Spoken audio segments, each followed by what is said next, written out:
Hello grade 10, this is your learning modules in Science 10 4th quarter. And this video would help you independently understand how gases behave based on the motion and relative distances between gas particles and how the structure and kinds of biomolecules and chemical reaction associated with biological and industrial processes affect life and the environment.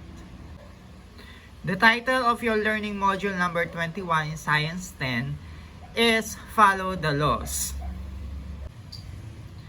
So what is this module about?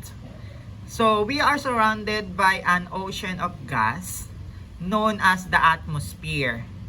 And many of the properties of gases are familiar to us from our daily activities.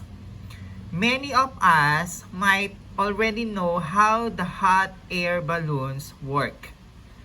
That is, gases expand when heated, the reason why these balloons rise. Gases have played an important part in the development of chemistry. In the 17th and 18th centuries, many scientists investigated the behavior of gas.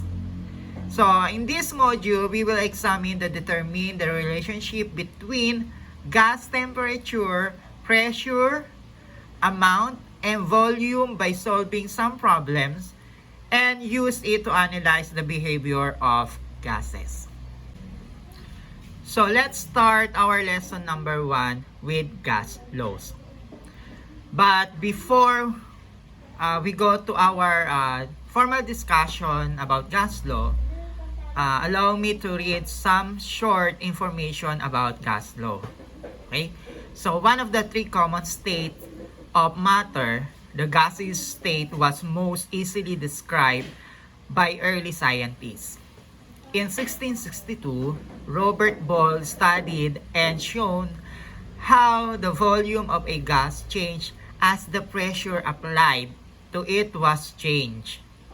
So what do you think will happen to the volume of a gas as the pressure on it change? So let's try to do the activity below to learn more about Boyle's law.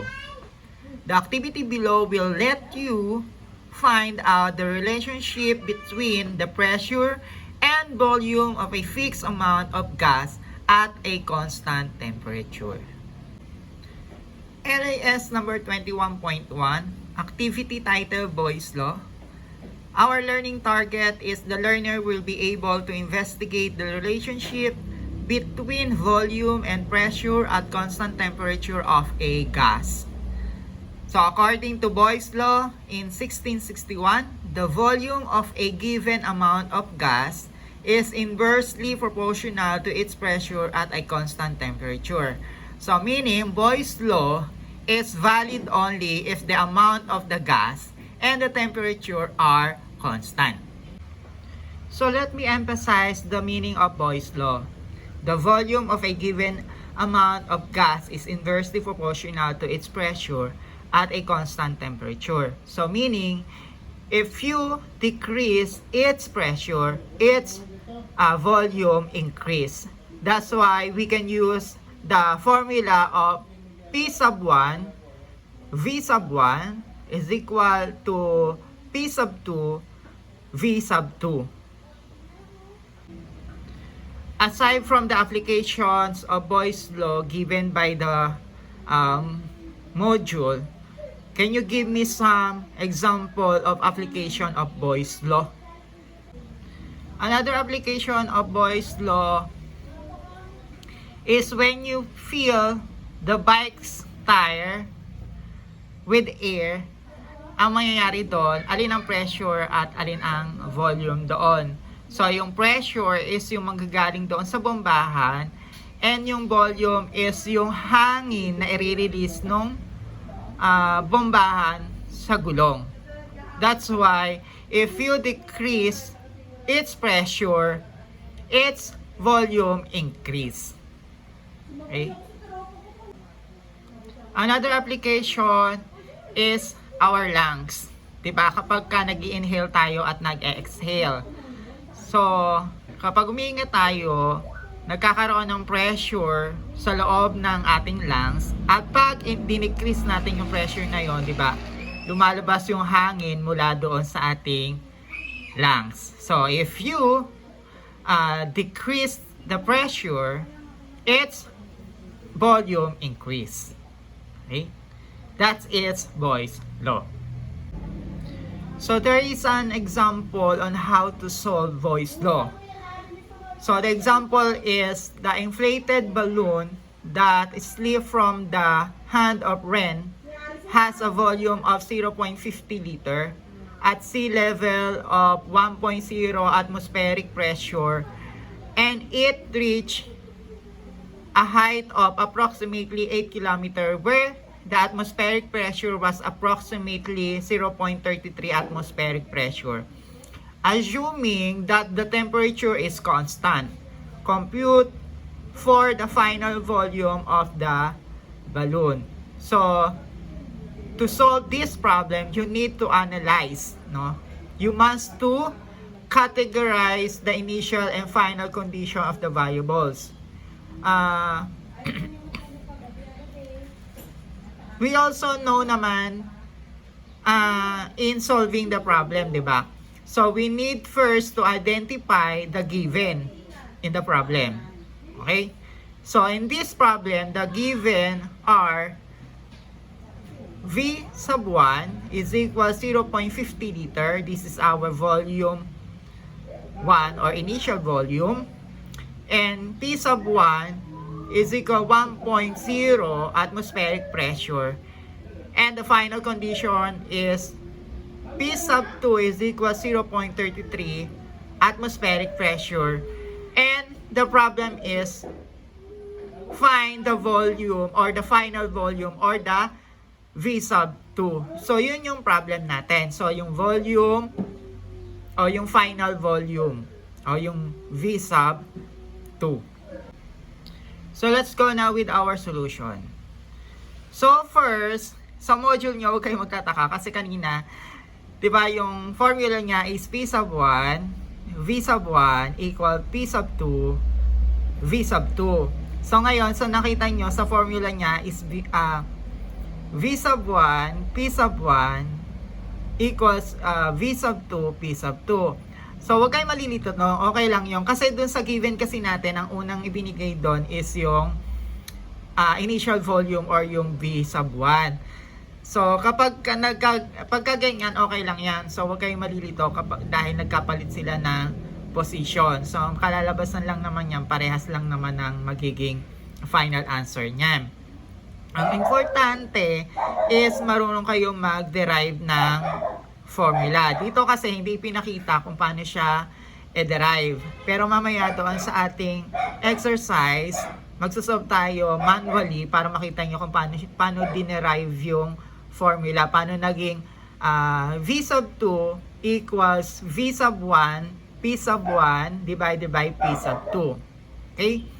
So now, dahil meron na tayong formula na gagamitin, so yung mga given natin, isa-substitute lang natin doon sa mga variables.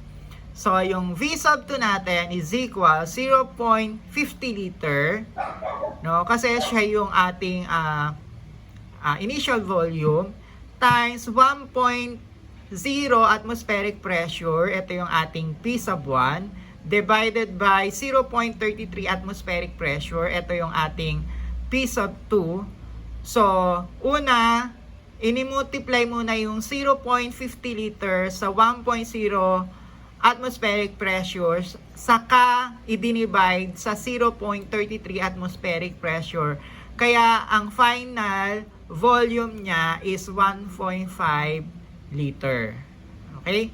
So, bakit naging 1.5 liter? Kasi volume, ang unit ng ating volume ay liter, ml, yan, gallons, yan yung mga unit natin. So, since dito ay liter siya, so, kinancel yung atmospheric pressure, kaya ang lumabas ay 1.5 liter. Okay? So, wag kayong malilito sa mga unit, ha. Importante yung unit. Kapag ka volume ang hinahanap, liter lang ang magiging unit niyan. Okay? Kapag pressure, atmospheric pressure or ATM yung kanyang unit. In this case, sa Boyle's law, hindi sa lahat ng kapag volume, depende sa problem na ibinigay. Okay? So now let's try to answer this exercise. So, a scuba diver needs a diving tank to provide breathing gas while he is underwater. How much pressure is needed for 6 liters of gas at 1.01 atmospheric pressure to be compressed in a 3.00 liter cylinder? So again, this is our problem. A scuba diver needs a diving tank to provide breathing gas while he is underwater. How much pressure is needed for 6.00 liters of gas at 1.01 atmospheric pressure to be compressed in a 3.00 liter cylinder? So, yun yung problem natin. So, ano ba ang una natin gagawin? So first, we need to analyze the problem and identify the given. So ayan, meron na tayong given. So ang given natin ay V sub 1 is equal 6.00 liters. P sub 2 is equal 1.01 atmospheric pressure. V sub 2 is equal 3.00 liters. And ang nawawala natin ay P sub 2. No, yun yung ating problem. So, ang gagawin natin, ang formula na gagamitin natin, sabi natin sa Boyle's law, ay P sub 1, B sub 1 is equal P sub 2, B sub 2. Okay, tama po ba? So, sa problem, ang nawawala ay P sub 2. Okay? So, paano natin gagamitin yung formula? So, P sub 2 is equal P sub 1 times B sub 1 over B sub 2. Okay? So, since meron na tayong formula na gagamitin, isa-substitute lang natin lahat ng given doon sa variable. So, P sub 2 is equal, ano yung P sub 1 natin? So, 1.01 ATM multiply B sub 1, which is 6.00 liters, over B sub 2 is 3.00 liter. Okay? So, next step natin ay i-multiply natin yung 1.01 atmospheric pressure sa 6.00 liters. So, kailangan natin ng calculator. So, 1.01 times 6 is equal 0.06. So, equals 0.06 atmospheric pressure times liter over 3.00 liter. And then, i-divide natin yung 6.06 atmospheric pressure times liters sa 3.00 liters. So, ang kalalabasan niyan ay 2.02. So, 2.02 ATM o atmospheric pressure. Bakit atmospheric pressure ang lumabas? Kasi kinancel po natin yung liters kasi yun po yung hinahanap natin. Ito yung magiging P sub 2 natin. So, ibig sabihin, kailangan niya ng what? Kailangan niya ng 2.02 atmospheric pressure for 600 liters of gas at 1.01 atmospheric pressure. So, ito yung magiging P sub 2 natin. Yan. So, I hope na naintindihan ninyo kung paano mag-compute ng Boyle's law using the equation of P sub 1, V sub 1 equals P sub 2, V sub 2. Okay? So, let's go now with our LAS number 21.2. Activity title, Charles Law. So, our learning target, the learner will be able to investigate the relationship between volume and temperature at a constant pressure of a gas. So, according to Charles' law, the volume of a given amount of gas is directly proportional to its absolute temperature at constant pressure. So, Charles' law is valid only if the amount of the gas and the pressure is constant. The temperature should be expressed in the unit Kelvin or capital letter K. So, ibig sabihin, sa Charles' law, ang unit na kailangan natin in every problem is Kelvin. So, kapag may nakita kayong degree Celsius sa problem, you need to convert it to Kelvin. How? So, ang constant value ng ating Kelvin is 273. So, yung value ng degree Celsius natin, i-add natin sa 273 para lumabas yung Kelvin. Okay, i-add lang natin yung value ng Kelvin, which is 273 sa given amount ng degree Celsius. Okay? So, yung formula na kailangan natin gamitin to solve Charles' law is V sub 1 over T sub 1 equal V sub 2 over T sub 2, or volume 1 over temperature 1 equals volume 2 over temperature 2. So this is an example of Charles' law. An inflated balloon with a volume of 0.75 liters at 30 degrees Celsius was placed inside the freezer where the temperature is 10 degrees Celsius.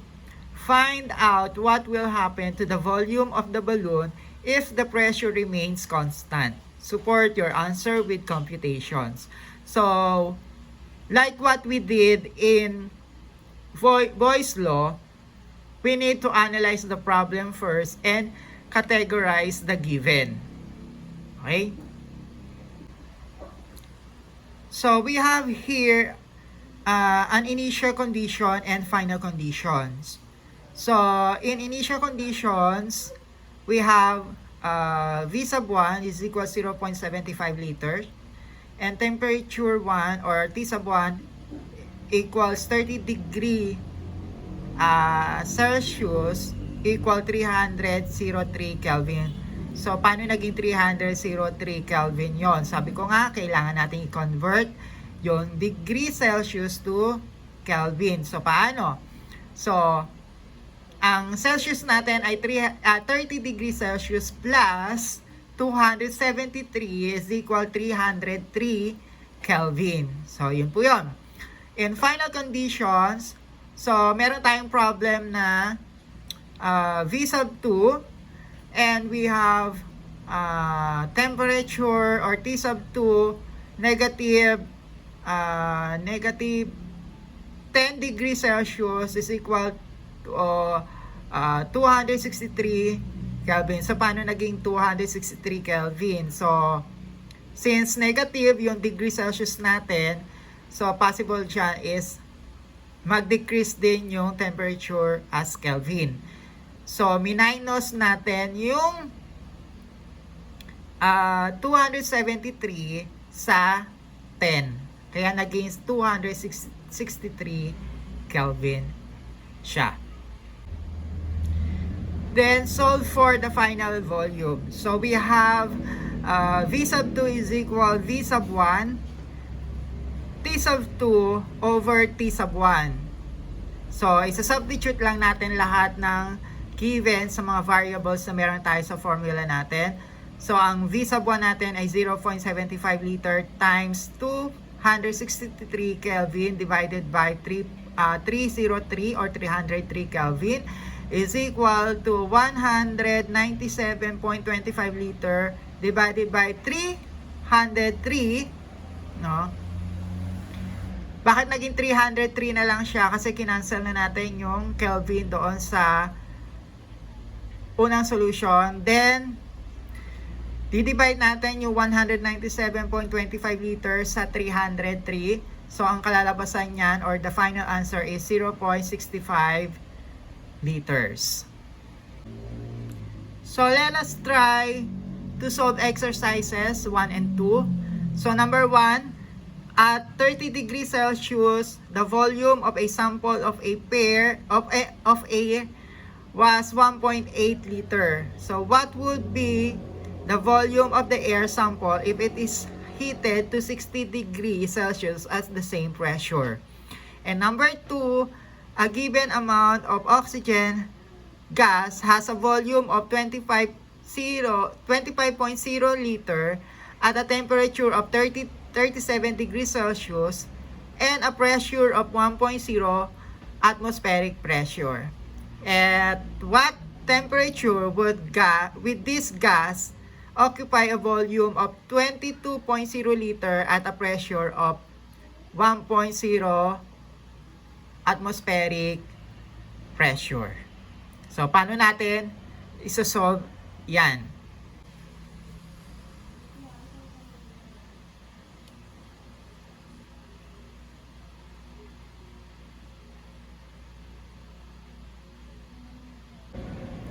So, we have B sub 1 over T sub 1 is equal V sub 2 over T sub 2. So, ito yung equations for Charles' law. So, ang hinahanap natin ay V sub 2. So, paano natin kukunin yung formula niya? Kailangan natin ng mag-derive ng formula. So, kailangan natin ilabas yung B sub 2. So, ang matitira dito ay T sub 2 over, so yan, ito yung magiging formula natin. Yan. So, since meron na tayong formula, so next step natin ay isa-substitute natin yung lahat ng given sa mga variables na meron tayo. So, ano ba yung V sub 1 natin? So, meron tayo 5.8 liters. So, meron tayong 5.8 liters times T2. Ang T2 natin ay 333 Kelvin. 333 Kelvin over T1 natin. So, ang T1 natin ay 303 Kelvin. So, 303 Kelvin. So, next po is i-multiply natin yung 5.8 liters sa 333 Kelvin. So, ilan po iyan? So, 5.8 times 333 is equals to 1,931.4. 1,931.4 divided by 303 na lang, kasi cancel na natin yung Kelvin, ito ay magiging liter. So, ilan po ang magiging sagot niyan? So, 1,931 divided by 303 .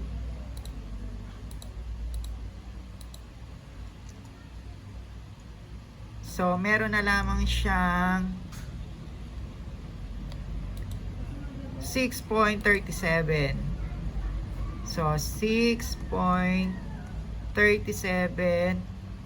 liter. Okay.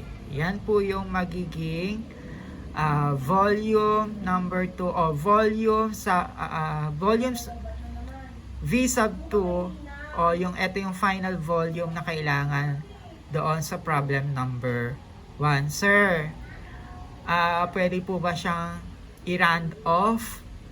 Actually, pwede naman siyang i-round off na 6.4 or 6 liter. Basta lagi nyo tatandaan yung whole number, kailangan parehas tayo dyan.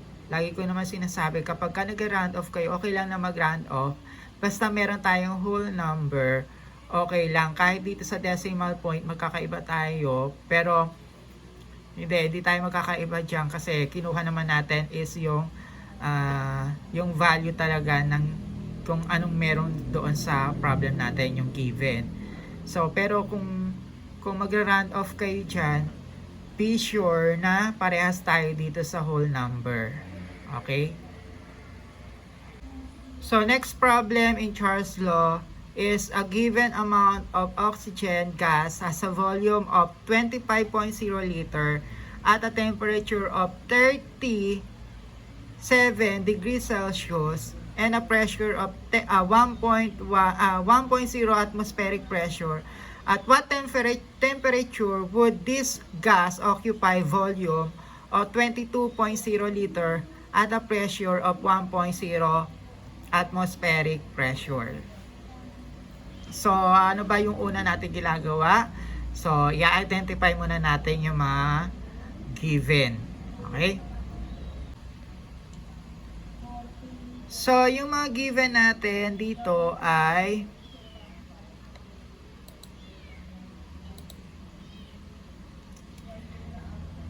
so, meron tayong given dito na so, ang given natin has a volume of 25.0. So, ito yung V sub 1 natin. 25.0 liter. At a temperature of 37 degrees Celsius. So, ito yung ating T sub 1. So, meron tayong 37 degrees Celsius. At a pressure of a 1.0 atmospheric pressure. So, yung atmospheric pressure na naandyan, since nasa Charles law tayo, kinakailangan ba nating isolve yung pressure or kailangan ba nating isama yung pressure kung hindi naman hinahanap sa problem? So, ang problem lang naman natin is what temperature would this gas occupy a volume of 2.0. So, temperature lang naman yung hinahanap. So, hindi na natin isasama yung pressure. Okay?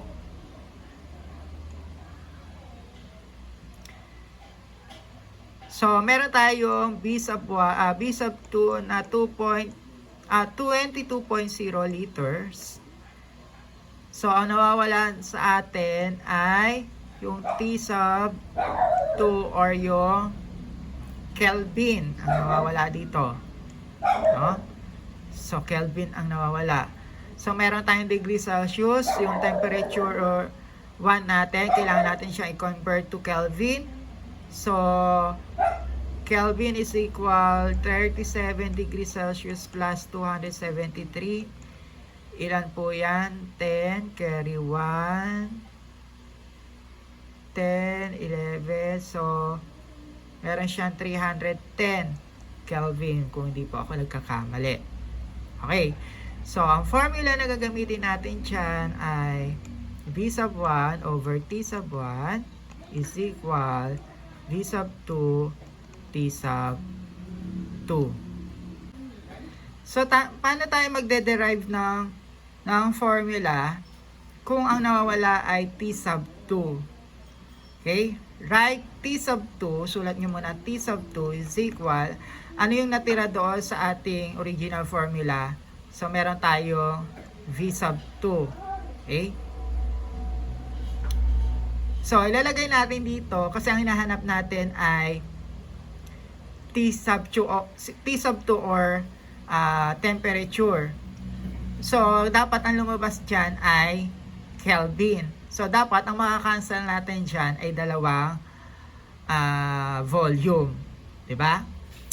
So, lalagay natin yung T sub 1 dito over what? V1. Okay? So, meron na tayong formula na magamit. So, eto na po iyan. Okay? Ito na po. So, since meron na tayong formula na magagamit, next is isa-substitute na natin yung lahat ng given natin doon sa mga variables. So, T sub 2 is equal, ano yung T sub 1 natin? Ang T sub 1 natin ay 310 Kelvin. So, meron tayong 310 Kelvin multiply sa B sub 1 B sub 2 natin. So, yung B sub 2 natin ay 22.0 liter over V sub 1. So, anong V sub 1 natin? 25.0 liter. So, 25.0 liter. So, i-multiply natin yung 310 sa 22.0. So, 310 multiply 22.0. Ilan yan? So, meron siyang 6,822. 6,820. Tama. 6,820. So, ang unit niya muna ay Kelvin liter over 25.0 liters. So, i-divide naman natin yung 6,820 Kelvin liter sa 25.0. So, divided by 25.0. So, meron siyang 272.8. Okay. So, meron tayong 272.8 Kelvin. So, kinancel natin yung 2 liter. Ang lumabas po ay 272.8 Kelvin. So, ito yung magiging T sub 2 natin o temperature na kailangan doon sa number 2 na problem. So, pwede po ba siyang i-convert? So, pwede naman siyang i-convert basta magiging parehas tayo ng whole number. So, kapag kinonvert nyo yan, so definitely magiging 273 Kelvin po yan. So, wala pong problema po doon. Okay, let's go now with your LAS number 21.3. And the activity title is Ideal Gas Law. So, our learning target is the learner will be able to investigate the relationship between volume and temperature at a constant pressure of a gas. So, before that, we need to identify first what is ideal gas. So, ideal gas is a hypothetical gas dreamed by chemists and students because it would be much easier if things like intermolecular forces do not exist to complicate the simple ideal gas law. Ideal gases are essentially point masses moving in constant, random, straight line motion. Its behavior is described by the assumptions listed in the kinetic molecular theory of gases. So, before we look at the ideal equation of ideal gas equation, let us state the 4 gas variables and 1 constant of a better understanding. The 4 gas variables are pressure, volume, number of mole of gas, and temperature. And lastly, the constant in the equation shown before or below is R, known as the gas constant, which will be discussed in depth further later. So the formula we can use in ideal gas law is PV or pressure multiplied by volume is equal to number of mole of gas times the gas constant and the temperature. So another way to describe an ideal gas is to describe it mathematically. Consider the following equation. So we have pressure times volume over number of mole of gas times gas constant times temperature is equal 1. Okay? The term Phoebe over nRT is also called the compression factor and is measure of the ideality of the gas. An ideal gas will always equal to 1 when plugged into the equation. So the greater it deviates from the number 1, the more it will behave like a real gas rather than an ideal.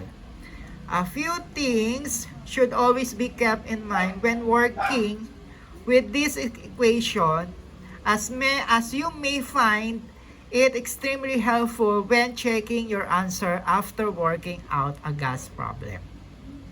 No? So the pressure is directly proportional to number of molecule and temperature, since pressure is on the opposite side of the equal to number of mole of gas and temperature. Pressure, however, is indirectly proportional to volume, since pressure is on the same side of the equations with volume. So this is the structure of a ideal gas law. So standard temperature of pressure, or STP, we have the universal value of STP is a 1 atmospheric pressure and 0 degrees Celsius. Note that this form is specifically stated 0 degrees Celsius degree, not 273 Kelvin. Even though you will have to convert into Kelvin when plugging this value into the ideal gas equation or any of the simplest gas equation. In STP, or standard temperature and pressure, mole of gas will take up 22.4 liter of the volume of the container. Okay? So in an example of ideal gas law, we have 5.0 gram of neon is at 256 mmHg. What is mmHg? It is millimeter mercury, and at a temperature of 35 degrees Celsius. The question is, what is the volume? So we have here the given pressure 256 millimeter mercury. We have mass 5.0 gram, and what is R? The gas constant. The value of gas constant is 0.0820574 liter atmospheric pressure per mole Kelvin. So we also have temperature 35 degrees Celsius, and the question is volume. So ang tinatanong is, what is the volume? Okay? So before to proceed in our solution in computations, look at the given. Tingnan nyo muna yung mga given natin. So ang pressure natin is mmHg. So sabi natin, ang pressure natin, kailangan ng unit niya is atmospheric pressure. So we also have mass. Okay?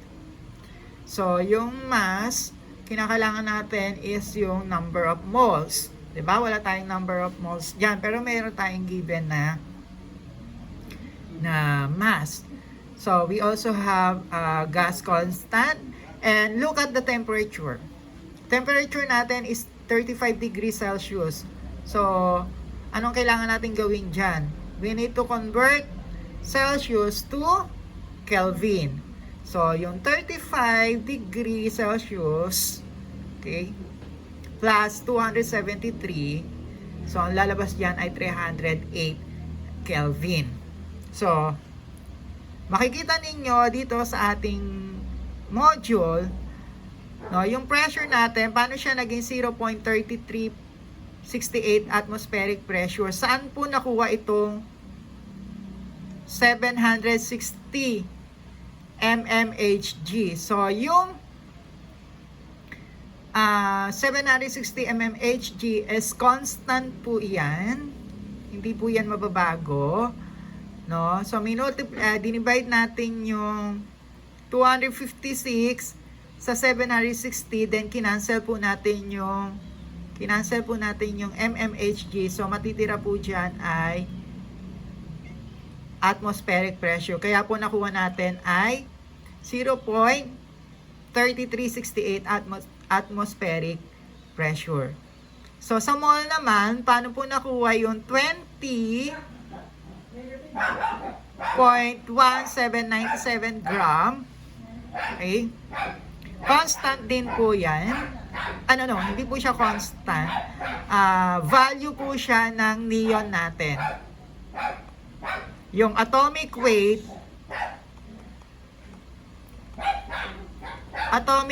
ng neon natin. So, makikita nyo yung atomic weight na yan sa periodic table of elements. So, yung value ng atomic weight ng neon is 20.1797 gram. So, makakancel po dyan yung gram natin. Kaya ang makukuha natin ay yung number of moles. Ito yung N natin, di ba? So, meron na tayong P, meron na tayong N. And yung temperature natin, no, sabi ko nga yung 35 degrees Celsius plus 273 is equal 308 Kelvin. So, kinonvert natin, meron na tayong T. Okay, meron na tayong temperature. And yung R natin is constant po. Diba? Constant yan. So, hindi yan mababago. Okay? So, look at the solution. Okay? This is the formula na gagamitin natin. So, since yung volume natin ang hinahanap, V is equal number of moles times gas constant times temperature over 0.3368 atmospheric pressure. So, ang lalabas po dyan na final answer is 19 liter. So, kinancel po dyan yung atmospheric pressure, yung Kelvin po, kinancel, tsaka yung mole, kinancel po iyan. No? Kaya po ang natira ay liter kasi volume naman yung ating hinahanap. So, definitely, liter po yung magiging unit. So, let us now try to answer the exercises 1 and 2. Number 1, what is the gas temperature in Celsius when it has a volume of 25 liter, 203 mole, and 143.5 ATM. Okay? And number 2, what is the density of nitrogen gas at 248.0 and 18 degree Celsius. Okay? Let's try to answer this problem. So let us answer this problem.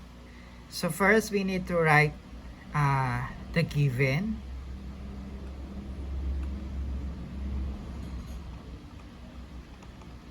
So we have what is the gas temperature in Celsius when it has a volume. So meron tayong volume of 25 liters and meron tayong mole number of mole, meron na tayong 203.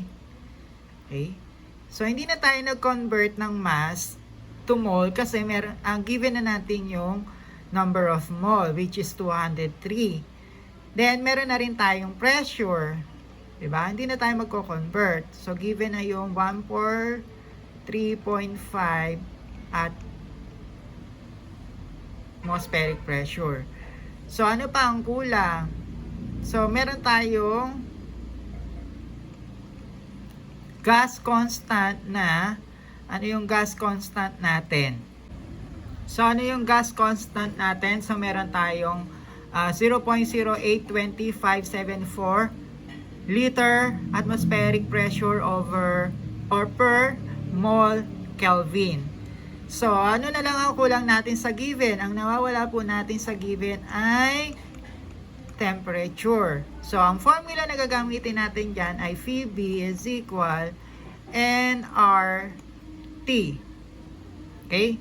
So, nawawala po ay temperature. So, paano natin i-derive yung formula?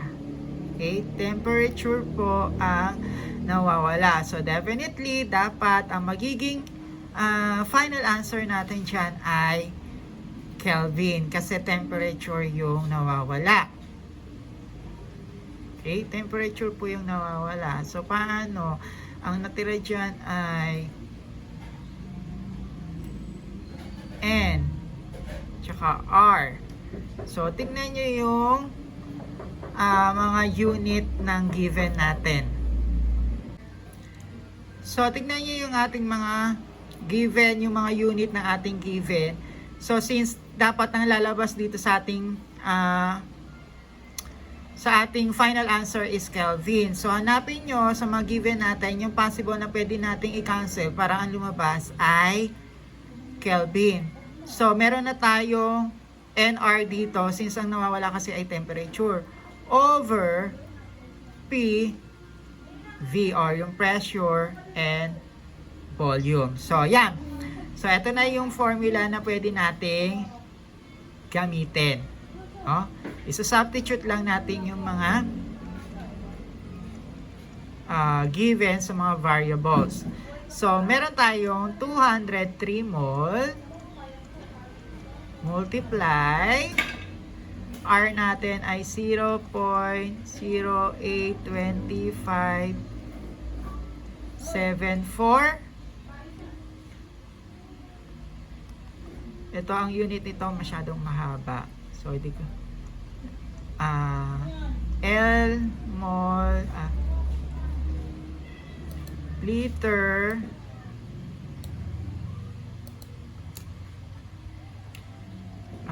liter ATM per mole Kelvin, no?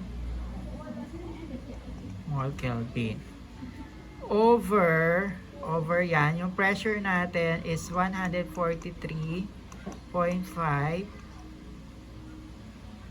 ATM multiply volume. Ang volume natin ay 25 liter. 25 liter. Okay. So, dito pa lang, pwede na tayong mag-cancel. Okay. So, cancel natin ang ATM. Liter. Ang mole nito. Ang mole. So, matitira ay Kelvin. So, ganun po yan. So, next is i-multiply natin yung 203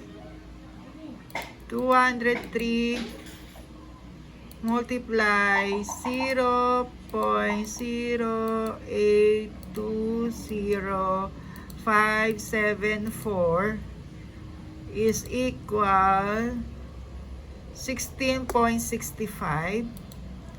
So, 16.65 divided by, so, i-multiply din natin yung 143.5 times 25. So, meron tayong 3,000 3,000. Meron tayong 3,587.5. So, yan. Divide naman natin tong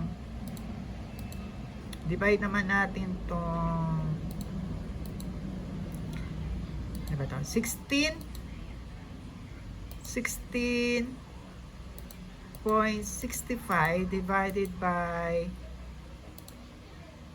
3,587.5. So, meron tayong temperature of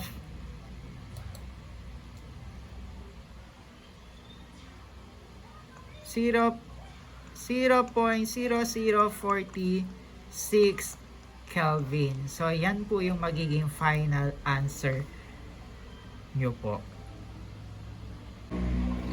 Okay, grade 10, this is your turn to answer number 2 in LAS number 21.3. Now, what is the density of nitrogen gas at 248 torr and 18 degrees Celsius?